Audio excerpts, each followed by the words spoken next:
lubrificantes na conjuntivite bacteriana, além de colírios lubrificantes, colírios com antibiótico. O tratamento ele é essencial para evitar essa progressão da doença. E para pessoas, doutor, que usam lentes de contato, quais são os desafios diante de uma conjuntivite? Eu sempre falo para os meus pacientes que a lente de contato tem que ter 3 cuidados especiais, 3 coisas que a gente não pode fazer. A primeira delas, Dani, é a gente não pode coçar o olho com lente de contato. Sempre que você for coçar o olho, qual que é o jeito certo para coçar o olho? Sempre assim, na lateral. Nunca faz isso, nem isso, muito menos assim. Isso daí é horrível para o olho, tá? Pode dar ceratocone, pode dar descolamento de retina, enfim, pode dar muitas coisas. Outra coisa que você nunca pode fazer com a lente de contato é tomar banho com lente de contato. Então, às vezes parece uma coisa tão básica, né? E assim, não pode. Se você tomar banho com lente de contato, você pode pegar uma infecção muito grave. Outra coisa que nunca pode fazer com lente de contato é dormir com elas. Então, nem aquele cochilinho básico assim no sofá. Vou dormir isso daí é o 20 que todo mundo minutinhos. faz. Sim. Então, eu sempre aconselho para os meus pacientes, chegou em casa, já tira a lente, coloca o óculos ou fica sem lente. Mas assim, dentro de casa, se você ficar com lente, você vai acabar cometendo alguma coisinha. Ou vai tomar banho, ou vai dormir sem querer, às vezes está assistindo TV e acaba dormindo. É importante não negligenciar, porque as consequências são catastróficas. E, doutor, só para a gente encerrar, então, essa parte das conjuntivites, imaginando uma casa, familiares, uma das pessoas está com conjuntivite, de que forma proceder para evitar que essa conjuntivite seja passada para as outras pessoas? Assim, quais são os cuidados iniciais?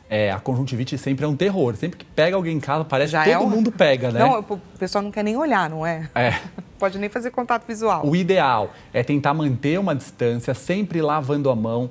Os objetos que a gente mais pega a conjuntivite, que a gente não sabe, é o controle remoto da TV, é o celular. Então, sempre que você vai mexer no celular, tem que lavar a mão, evitar o mesmo tipo de toalha, garfo, faca.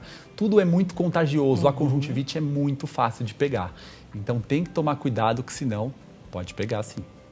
Vamos então falar sobre uma outra questão que é muito frequente nessa época aí de final do ano. Diretor, coloca pra gente, por favor, na nossa tela. Podemos passar agora para infecções oculares? Vamos para infecções oculares. Quais são os tipos mais comuns, doutor? As infecções oculares, normalmente nessa época, né, além da conjuntivite, pode ser uma uveíte. A uveíte é uma infecção da úvea, que é uma parte de dentro do nosso olho. E se a gente não tratar, aí pode levar até a cegueira. Além da uveíte, da conjuntivite, a gente tem a ceratite. A ceratite é assim, a parte da frente do nosso olho é a córnea. Então, quando a gente coça o olho, a gente pode ter uma ceratite se a nossa mão estiver contaminada, se a gente não lavar a mão, e aí pode evoluir para uma úlcera de córnea, a gente pode também perder a visão por causa disso. Então, nessa época, principalmente de calor, a gente tem que lavar muito a mão, que as infecções estão aí, são bichinhos tão pequenininhos que a gente não vê e isso daí acaba... a gente não faz ideia. E aí, poucas coisas que a gente mexe, a gente pode contrair. Então, sempre lava as mãos. Eu sempre recomendo, assim, umas 5, 6 vezes por dia, no mínimo, para lavar a mão, porque às vezes a gente acaba esquecendo, a gente vai, tá com pressa e aí é um perigo. E é um cuidado tão básico que pode, é claro, fazer toda a diferença. Doutor, para as mamães e papais que estão, é claro, nos assistindo, percebeu que a criança está com o olhinho irritado, aquele olhinho irritado que não foi só causado pela tarde na praia, enfim. O que é importante deixar de alerta? Essa criança pode continuar frequentando uma piscina? Ela pode continuar entrando no mar? Ou é melhor evitar? Normalmente se o olho está vermelho, se ele está coçando, aí a gente sempre recomenda, antes de levar no oftalmologista, pega uma compressa com água gelada e coloca assim sobre os olhos. Isso daí já vai aliviar bastante. Isso. E aí pode ser que muitas vezes já melhora. Se não melhorar depois que você fez isso, aí tem que levar no oftalmologista. Com criança a gente nunca pode assim brincar, porque a evolução é muito rápida. Então às vezes você acha que um olho vermelho não é nada e aí pode evoluir muito rápido para conjuntivite, para ceratite, enfim, inúmeras doenças que pode dar no nosso olho e a gente acha que não. E em criança é muito rápido quando avança. E o olho, gente, é tão sensível, não é, doutor? A gente precisa realmente ficar muito atento. Vamos falar agora a respeito das queimaduras solares. E aí, doutor, explica melhor pra gente o que é uma queimadura solar, de que forma que ela acontece, como que a gente consegue identificar? A queimadura solar, normalmente, Dani, é assim. A gente fica olhando muito tempo para o sol, ou muitas vezes, quando a gente está andando assim na praia, o reflexo do sol vai no nosso olho.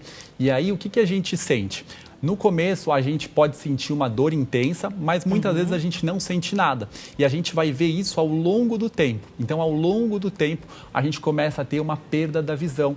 Muitas vezes, esse depósito de queimadura solar acontece na retina, que é uma parte de trás do nosso olho. E aí a gente começa a ter uma perda da visão muito grande, mesmo sem saber.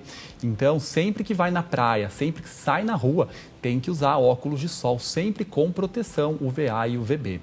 Isso daí é fundamental para a gente não ter assim uma queimadura, que é algo irreversível. Não existe uma cirurgia para melhorar uma queimadura solar. Entre a queimadura e essa perda da visão, qual é o tempo desse processo? Às vezes não é muito tempo, mas às vezes é questão de 1 ano, 2 anos, a pessoa pode ter uma perda intensa. Então, antigamente tinha isso de olhar para o eclipse solar sem filtro, sem nada. Não, não pode de jeito nenhum. Isso é uma coisa muito grave. O sol, ele não faz bem para os olhos nesse sentido. Se a gente ficar olhando diretamente, pode dar queimadura. Então, nada de olhar, a gente tem que fugir de olhar para o sol.